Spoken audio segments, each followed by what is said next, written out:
With nearly a decade of experience, Taylor specializes in women's mental health, focusing on high functioning anxiety perfectionism and dismantling negative belief systems. Her work is fostered in authentic therapeutic relationships and guiding women towards self actualization by unraveling self limiting patterns and building healthier perspectives. Taylor's compassionate approach empowers women to embrace emotional resilience, challenge societal expectations, and cultivate a balance and fulfillment in their personal and professional lives. I did all of that without stuttering. Yay! Welcome, Taylor. Well, that is really beautifully written. I Very know, girl. nice.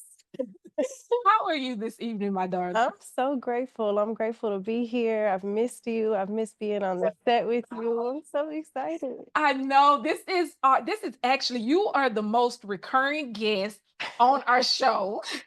You are an expert by now, and I just appreciate you so much for coming all this way, for taking the time. We've been discussing this, and just for making time out of your schedule to share with us on tonight. I'm really excited. I am too. And like always, I'm going to use myself as a guinea pig. My favorite. Okay, you've asked for it. So this topic came about.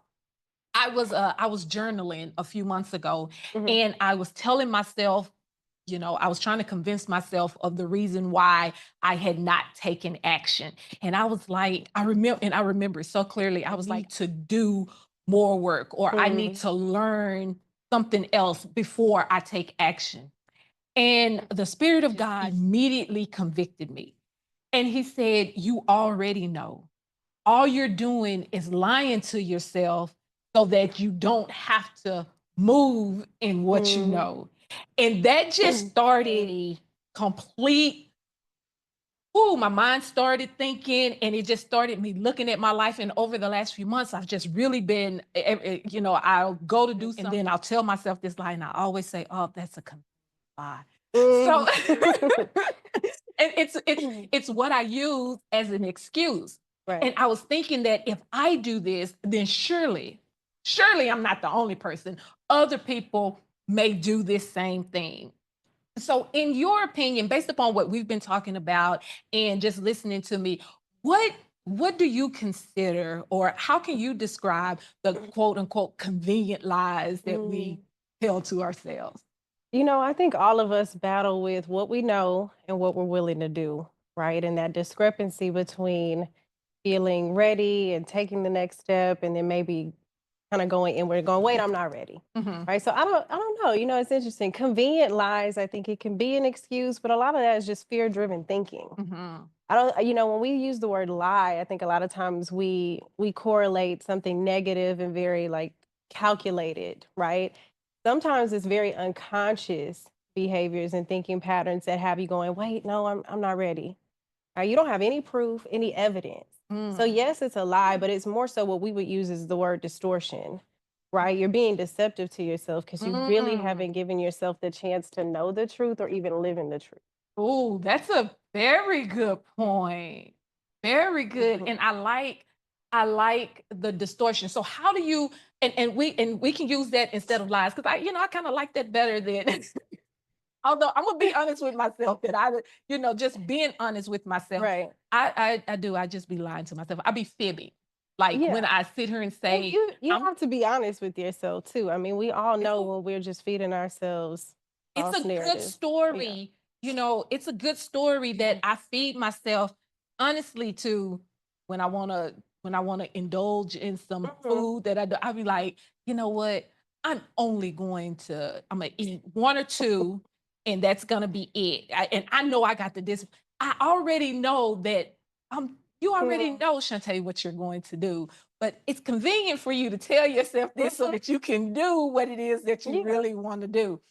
How does one recognize when they're not being 100% honest or forthright with themselves? Mm. Not with others, but with themselves. I mean, it takes a great deal of self-inquiry and accountability. So if you're just listening to every thought and narrative that you tell yourself, absolutely, you're going to just move with that.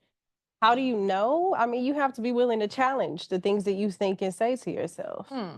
Not everything that you lean into is the truth, right? So you got to at least have an environment or some social support around you that goes, Dante, you know, you aren't being honest with yourself, which you and I have that kind of relationship. I'm like, okay, what you know versus what you're doing is not really congruent right now. So what are we going to do about it? So if you don't have that type of self-governing decision making within yourself, that's why you have coaches and therapists and Mhm. trainers and mentors, right? And people around you who are going, hey, what you said and then what you're doing isn't really in alignment.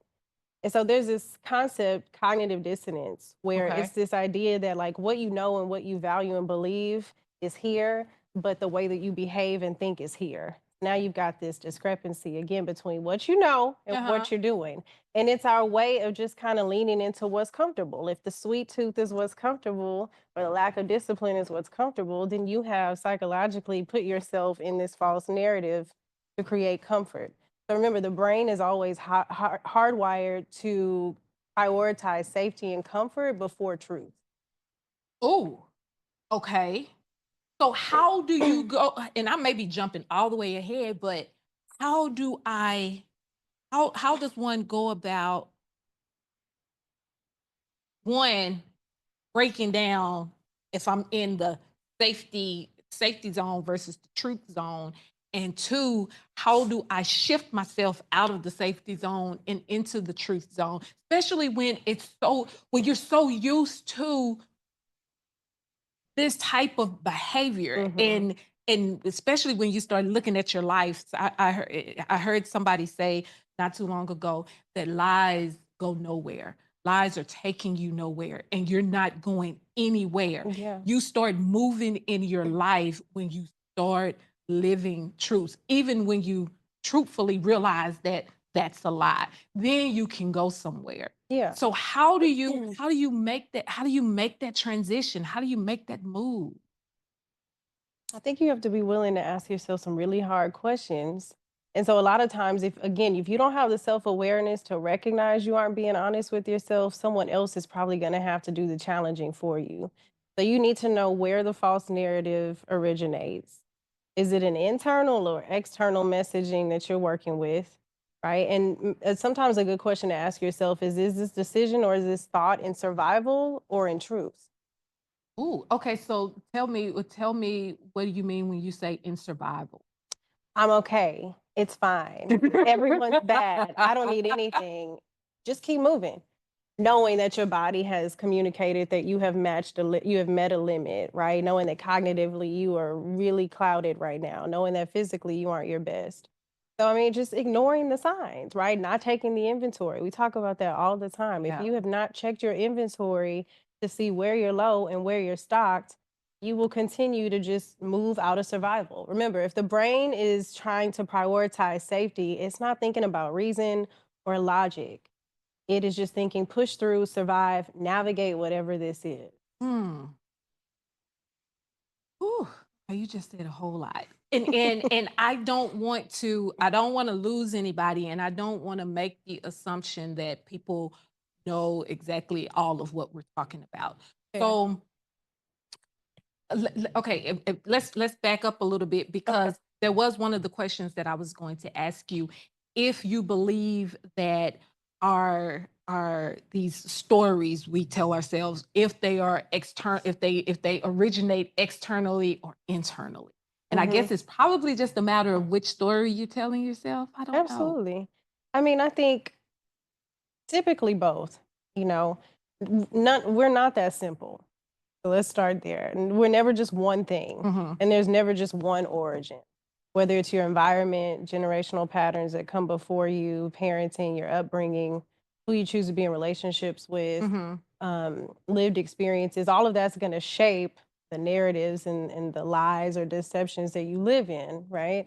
So, internal can be I've had a poor experience and I've internalized it, so now I'm a failure.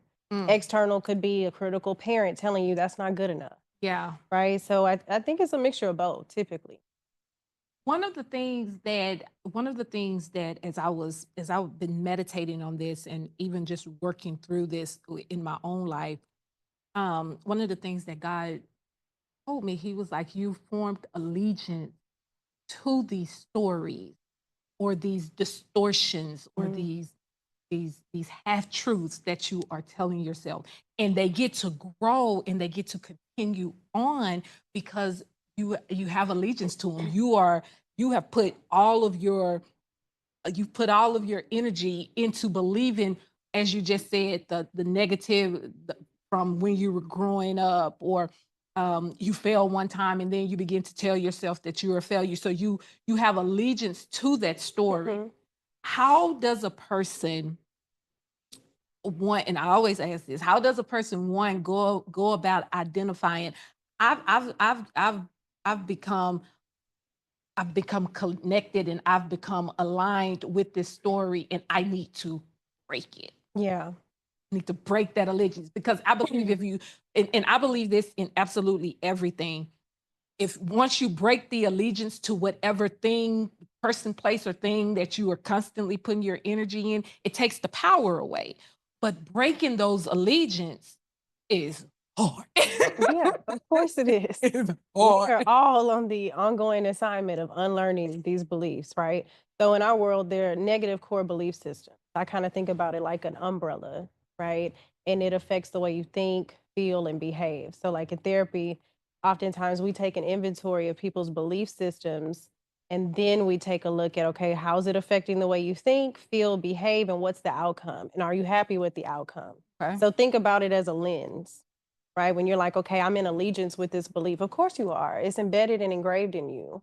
It's what you know. And we have these recordings of beliefs that we take and we hold Mhm. inside, and then we Mhm. apply them to life as law. So anything learned can be Oh, unlearned. that's good. We apply them to life as law. I need an ink pen so I can write that down. Go I got ahead. you. But seriously, right? So, like during life's challenges, we aren't taking the time to pause and go, oh, okay, I felt that. I internalized that, but is it true? Mm, Can I maybe adopt something differently that's more truthful and less harmful? mm. So, negative beliefs are like a lens, right? In therapy, I ask the question of what beliefs do you want to let go of? What do you want to unlearn? Because it's going to shape the way you see yourself, the world around you, and yourself in that world. So, okay. So, okay, so let's step back. How do you go about walking your clients through these are these are some examples of your beliefs that you Mm, I mean, even if you don't say them out loud, these are some examples of your beliefs. yeah. I mean, it's sensitive and it's a tender approach. We're going to do a lot of hand holding, but a lot of real talk around, hey, I'm noticing that everything that you're sharing with me is through the lens of I'm unlovable, I'm Oh. unlikable, I'm unworthy, I'm undeserving. And a lot of times I just get straight to the point and I slide over a nice worksheet that has some examples. And there's a core belief inventory checklist that I give. And I ask clients to be really honest and raw with themselves. And we do it collaboratively, but we Mhm. go through and we check which ones resonate with you. And, not every belief system is negative and Yeah. harmful, but most Yeah. people coming to me are looking to unlearn ones that have been really harmful for them in relationships. So it's a checklist around I believe people are bad. I have an inability to trust. I believe emotions don't matter. Like, I mean, it's a range of different beliefs. Wow. I believe I'm alone, right? And so, root word is belief. Mhm. Anything you learn or believe, you can unlearn and unbelieve. So, I mean, a lot of times, to be honest, people come in with some level of self awareness. They may not have the language and articulate it as a core belief, but they'll have common themes that come up. In Yeah. every relationship, I feel this way. Every time I perform, I feel this way. Or their list of worries and triggers might have commonalities that will help me kind of pinpoint. Okay, so I'll pin it in my own brain. Sounds like they have this negative belief system. Now it's not. It's a process where I'm hopeful that you will get there on your own in an Mhm. organic way with my help. But sometimes, again, we just have to handhold and go, hey, it sounds like you believe this about yourself. Do you resonate with that? And then we go from there. Where did you learn that? Where was it Yeah. originated? Sometimes you don't know, and that's okay too. But a lot of times it's childhood, it's experiences, it's internalized messages from other people. So that internal, external component, it usually is a bit of both. One of the things that I find very challenging when I'm working through this type of internal external thing, and one of the things that I've really been finding challenging as I've been um, on this particular subject Mhm, is tracing tracing back the source of these things that I mhm. tell myself, or these thought processes that I have. And that has been me myself, that has been very uncomfortable. You know what I'm saying? Absolutely. How do you walk your clients, or how can somebody walk through the well, first of all, let me ask you this.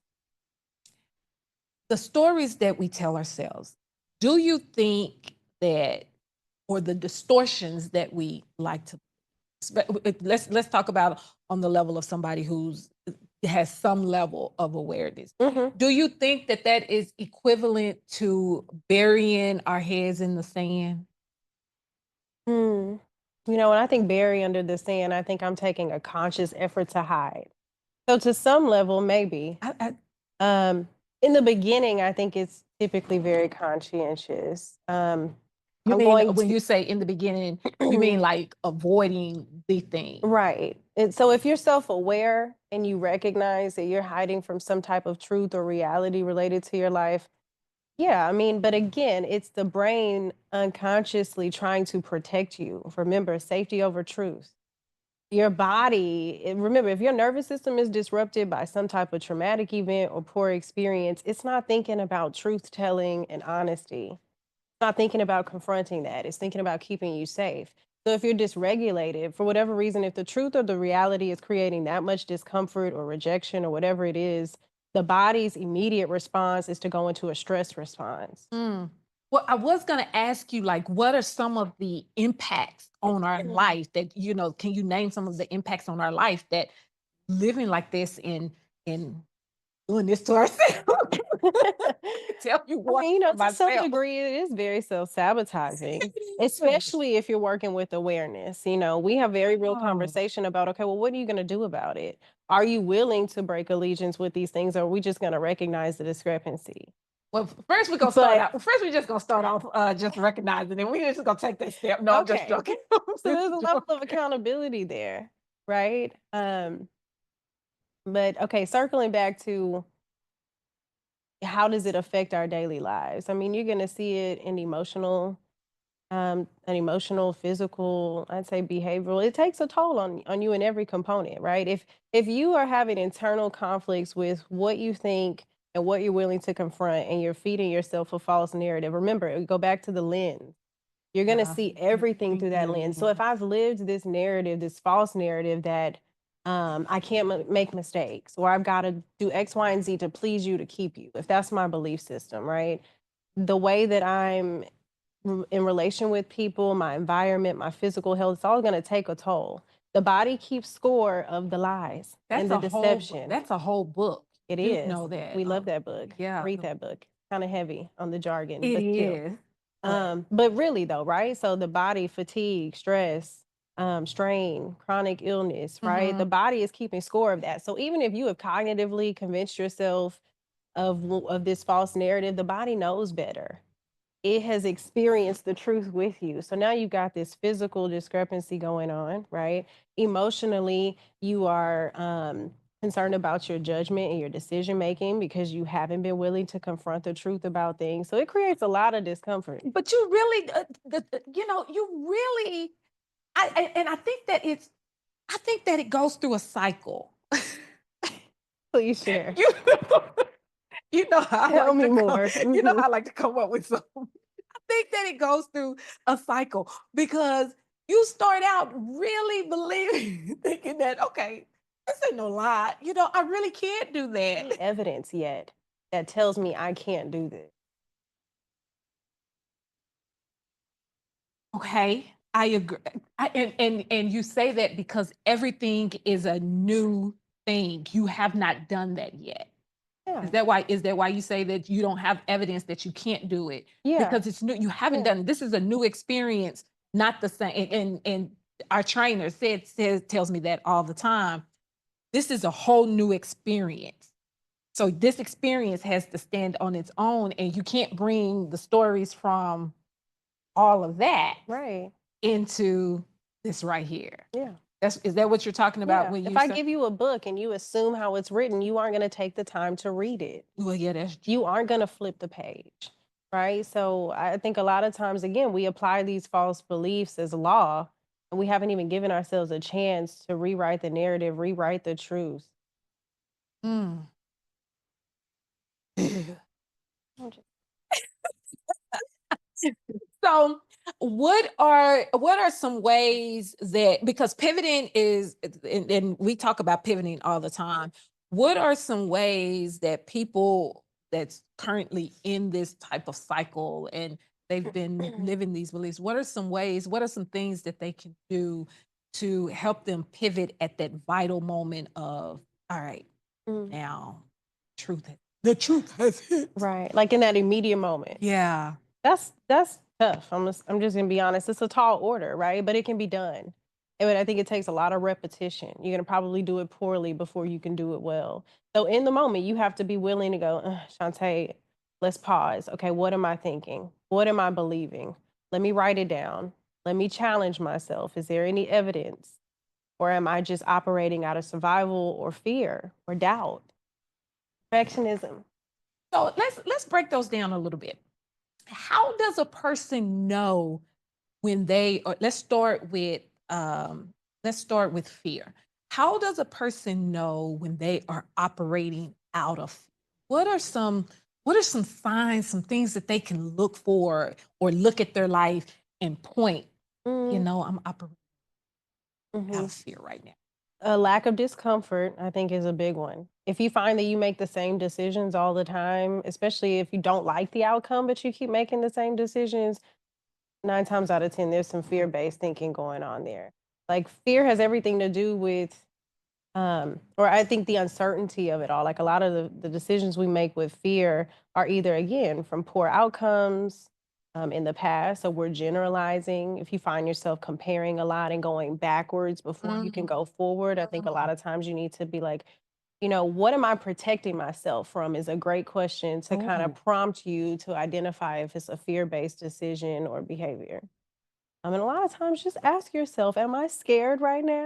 Am I afraid right now? Do you think that we're able to tell whether we're afraid and really be Yeah. honest with ourselves? Because you want to be uh, saying I'm afraid is really hard to do, because those are real hard words to say, because we need to keep this appearance, or we Yeah. want to be these particular people. So just, you know, it's hard to acknowledge No, in this moment that absolutely. I'm afraid. So I, I mean, finding the language and being able to label how you feel is a skill all in itself. So I'm yeah. not going to negate that it takes some intentionality. But again, it takes practice.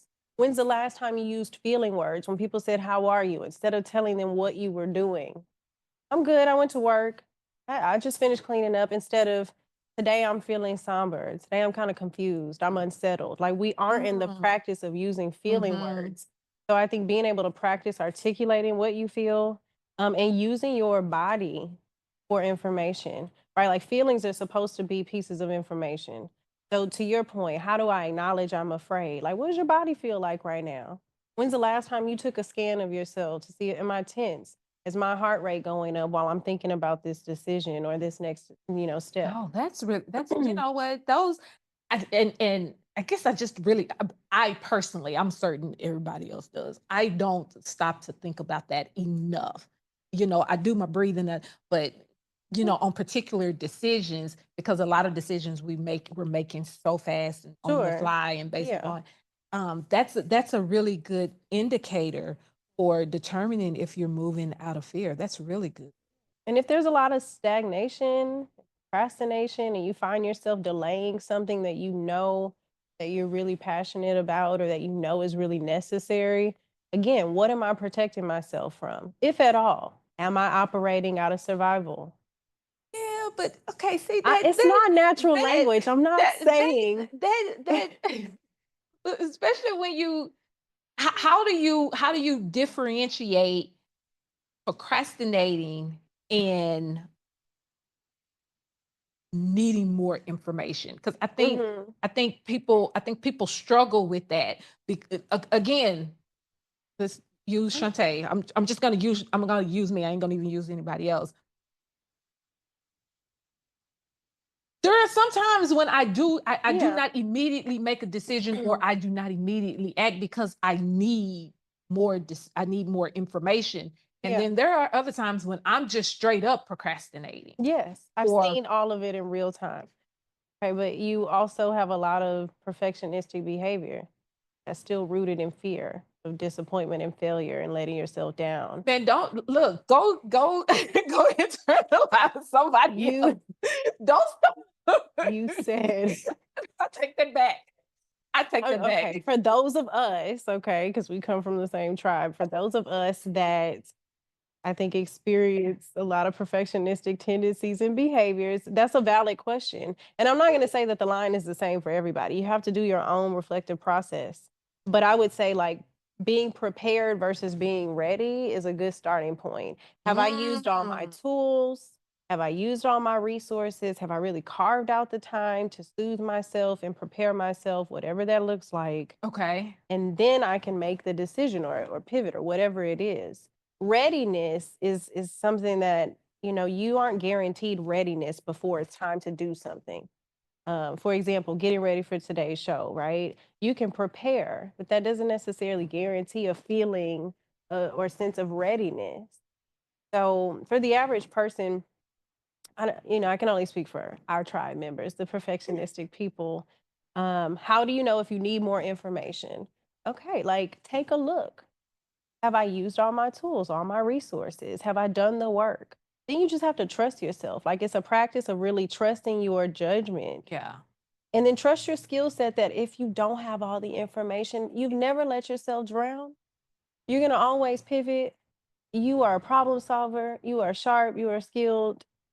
You But will figure it out. these are things you have to these are truths, again, that you have to tell yourself Yes. over the stories that you've always told yourself. "Ooh, Yeah. Yeah. Yeah. I Yeah. I Nine can't times do out of it." 10, you've been living with the false narrative far longer than the reality or the new belief. Yeah. And that's why, like, you have to give yourself grace. You can't sit in the shame or the self criticism of, like, oh, why can't I remove myself from this belief system? Like, you're going to regress. It's much easier to take a step backwards to what you know than to pivot forward. And new beliefs, like, again, the buy in is not the same. We don't just wake up like, okay, boom, I believe that, it's done, great. Buy in shifts and what you're experiencing. In heightened moments of stress, it's easy to be like, no, I'm going right back to the belief system that I was using That was because very that feels comfortable. very true and comfortable right now. This new thing that she has It's me just, relearning, yeah. it's not sticking. I'm not having a lot of corrective experiences yet, right? So it's about having corrective experiences. You have to disrupt the belief on purpose. Yeah. You have to be intentional. You have to dismantle all of that, which means the environments and the people and all the interactions around you have to support the new belief. It's like confirmation bias. If I'm doing some research, I'm going to go find articles that support what I'm trying to Yeah. present and that Yeah. only. I'm going to exit everything that would contradict what I'm trying to support.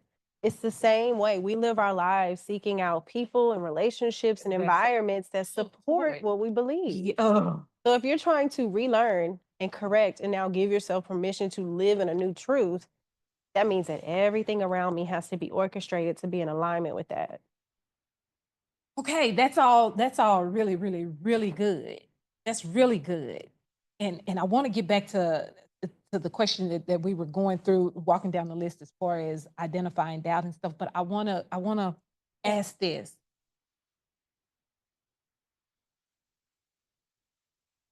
In our lives, one of the things that I've realized is when I'm living whatever story or narrative that was working for me for the longest of time, Mhm. that then stopped working. Okay, when I realized, you know what, that's a lie. Because, I used to tell myself a whole lot of stuff. And again, it stems from trauma, it stems from all sorts of things. I used to Yeah. tell myself a lot of different stories. And as you say, I made decisions through the lens of those, Mhm. of what I believe. For example, this is a good example for us to use so that we can have something tangible.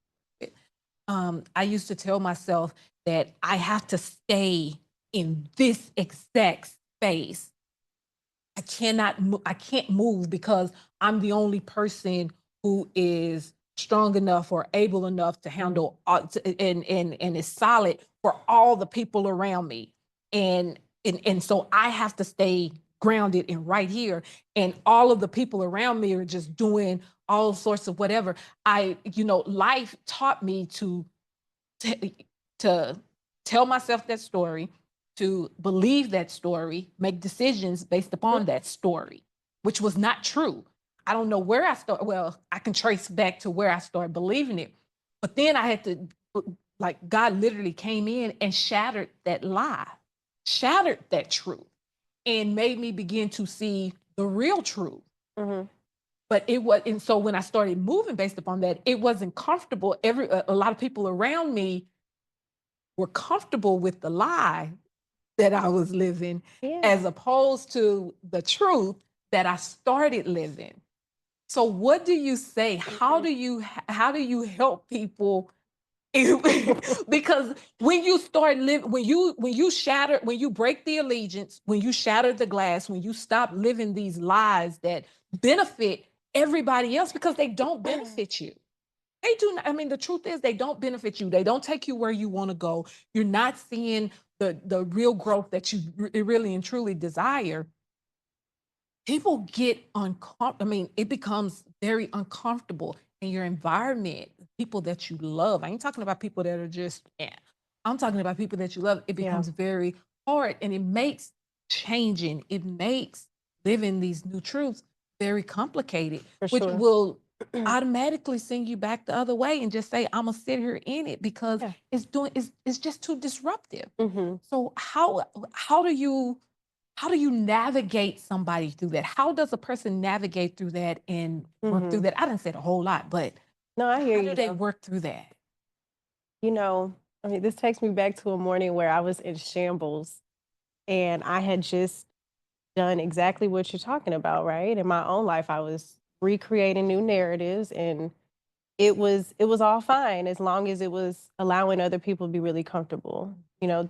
And you just told me, you're gonna have to be okay with people being mad at you. And I can't take that. Right? As a recovering people pleaser, I was like, "What do you mean?" Like, I was in shambles, and you were like, "Hey, like it's not that deep. Like they're just gonna have to get over it." And I was just mouth dropped. It was so practical, but it allowed me to do what I counsel people to do every day, which is choose the disruption, choose the radical acceptance that other people are going to be disrupted by your choice to live a new truth.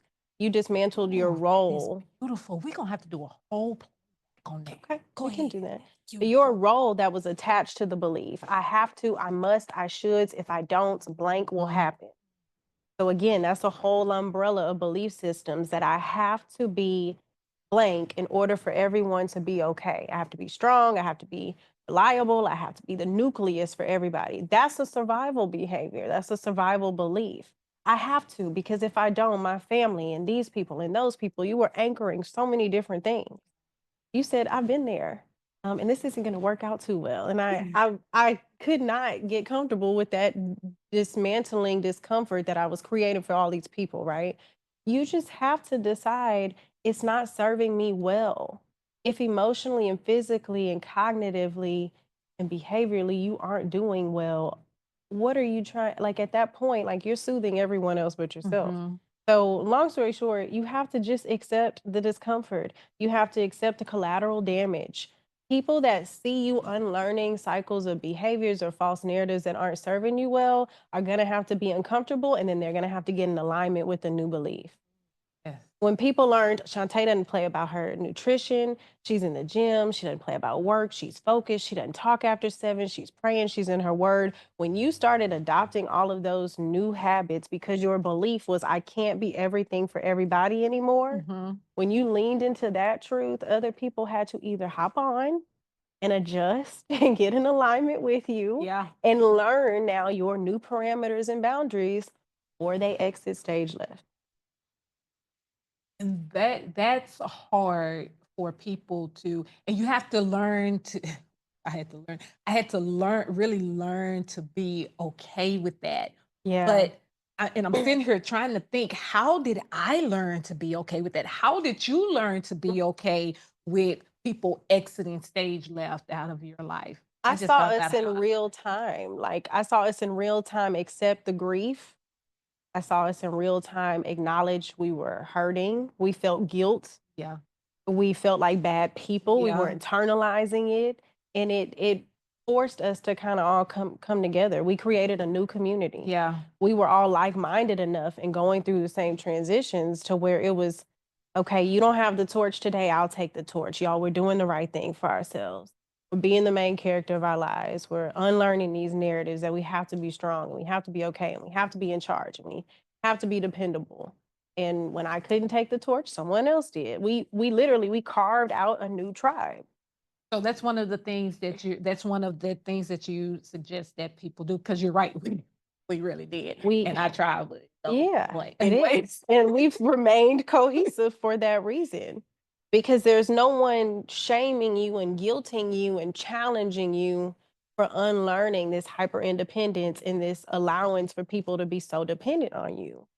So when you couldn't see it was harmful, someone else was telling you. When I Yeah. couldn't see it, you were telling me. So you have to have friendship and accountability and community and people who can recognize, hey, this is going to be a rocky road. And a lot of people are going to be very unimpressed with what you're doing now. Right. Because, especially like in your case, all of your belief systems that were harmful to you included someone else having a great deal of benefit. Yeah. So it can appear very selfish, and this is obviously very specific to the context of if your false narrative includes being everything for everyone. Yeah. In other cases, maybe it's not so detrimental, but it's still so unfamiliar. So anytime you're doing something unfamiliar, the body's like, whoa, this is not what we're used to. The brain is like, whoa, where's the predictability? And you just have to push against the resistance that you're naturally going to want to just kind of go backwards while you're reprogramming. Mm. So let me ask you this, and I'm supposed to put you on the spot, and don't have to, but I am gonna ask you this. Okay. Um, how, sometimes when we're having to unlearn these beliefs that are so rooted and grounded in us. And I'm talking from deep experience. Okay. How do you navigate? How do you walk your clients through process when the things that they have to unlearn so tied deeply to their religious Ooh, belief? yeah. You know what I'm Yeah. saying? Yeah. How do I walk them through that? Um, you Because know, we I'm gonna tell you, Lord, Yeah, yeah, it's yeah. a If something is faith driven, it's then the way hard. you govern every decision is totally different. And my population of clients are typically people of faith. So not only are you trying to figure out your own decision making, your own discernment, but now you're also trying to make sure on a spiritual note, Yeah, you're governing yourself yeah. accordingly. So a lot of times that's a struggle with compassion and empathy and doing the right thing.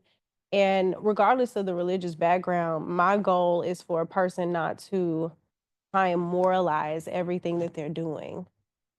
So What do you to mean? moralize, everything is about if it's good or bad, if it's pleasing or Oh, not.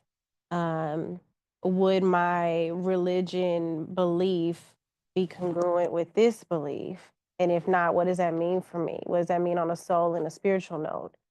And I'm not gonna say it's easy. However, it's not my job to tell a person to go left or right. They have to be willing to recognize, although this is rooted in my faith, it can still be harmful. So Mm. you can have two truths. How do you break that? I mean, for real, and that may be a topic for a whole because we don't have that much time. But how do you break that up? Yeah. how do you really work with that? This what you repeat what you just said. Something attached to your spiritual and faith, your spiritual belief and your faith can also be harmful. Like both can be true. Mm. And that's a hard thing for me to say, no matter how many times I've had to. But again, my hope is that I'm going to hold your hand as you reach your own actualization towards that without projecting that Mhm. onto Yeah. someone.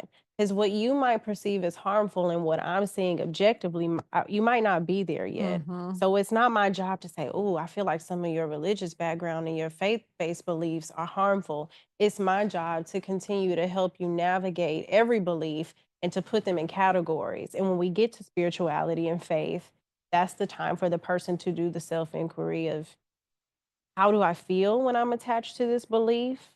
Is the behavior and the feeling and the thought process with the belief working for me? And again, we go back to do I like the outcome? So if you and I have a belief that we love people the way in which we should be loved. We give unconditional positive regard to people, and you always choose kindness, right? The result, if that is overused, right, and you don't have any parameters on it, there's poor boundaries. Mm. Now I'm in imbalanced relationships. Now I'm saying yes when I really want to say no. I'm not Yeah. honoring myself. Yeah. So you just have to be willing to accept that just because something is tied into your culture or your upbringing or your religion specifically Mhm. doesn't make it healthy. Something can be true and not healthy. So it's tender. I'm not going to say that it's very black and white. Sometimes it's a complex situation, but it's accepting both can be true. That would be the bottom line. Mm. I acknowledge that maybe some of the things in my life narrative and my religious background have been true according to my faith, but might be harmful in the way that I apply them. So you can choose Oh, how you yeah. apply a belief. That's perfectly You said. know, if I said, "Hey, my belief is we love people unconditionally," okay, that is the belief. But I don't have to apply it in a way where I'm allowing people to exploit me. And I think in a lot of our audience, just from conversations with them, a lot of our audience have this struggle. And Yeah. and we are running out of time, one of the deepest rooted things, or one example that constantly comes up is being the difference between being selfish and selfless. And it's that constant, I always have to give so much of myself because spiritually this is what you Mhm. were taught to do, and deny yourself and give it all to others. And there's no balance in your Yeah. there Yeah. is no it's not bringing fulfillment. Um, it's not bringing joy and all of these different types of things. And so that, and the truth is, the Bible does say it's better to give than it is to receive, but we're on Mhm. unequal terms, Those are two It's truths, but tricky. it's still a problem. Yeah, yeah, yeah. It is. And so some days you might choose your faith and some days you might choose yourself. Ooh. And some days you might find some middle ground. But I believe that if you're a person of faith and I'm a person of faith and I see you overextending and it's faith driven, I have a service to say, hey, friend, I love you enough. Think you need to place a limit right here. Mm. Or let me reciprocate and do for you as well to create some sense of balance. So I think it's just not letting your faith overpower your ability to recognize your true threshold. Nowhere does it say give with hatred, give with resentment.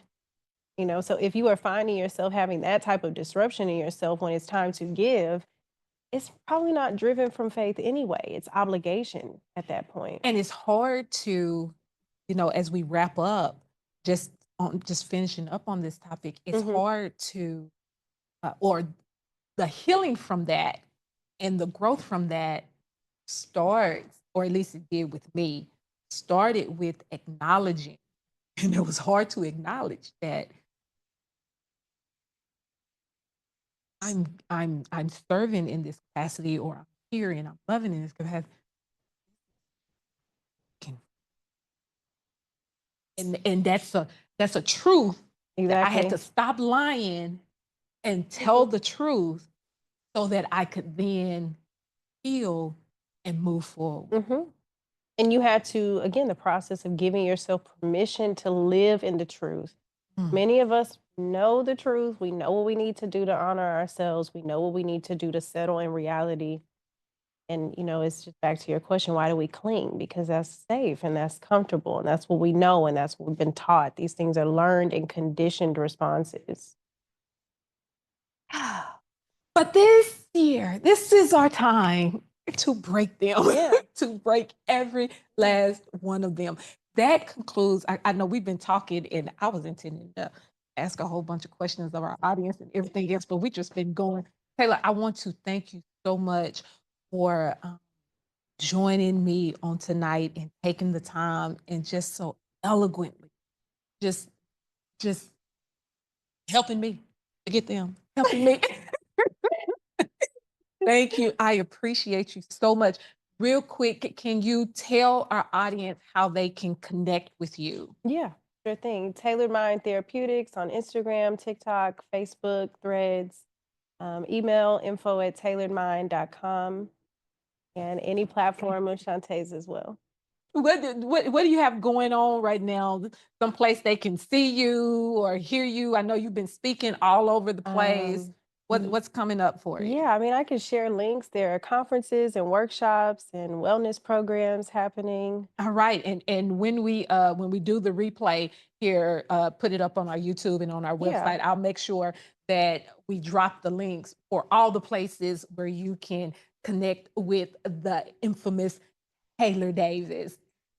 Thank you so much. Thank you. I know you probably dropped some questions into the chat, and it's okay. I know you're talking about me because I didn't get to your questions, but that's okay. You'll be able to grab those questions and hear the answer to those questions. We're going to start doing a thing called Next Level CC, and it's Mm. conversations continued, where we are going to be, you'll be sitting right I'm there like, that's our answering jam. questions.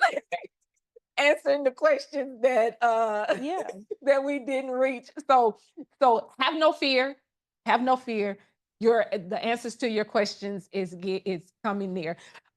Join us next week for a new episode of Next Level Conversations at 7 p.m.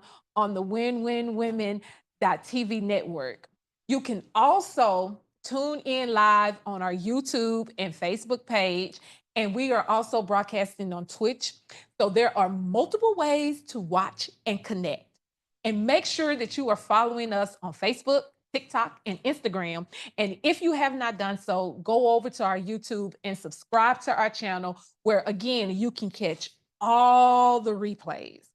Here at Next Level, we are on a mission to inspire 1 million lives worldwide with 10,000 stories of the testimonies of God's transformative power.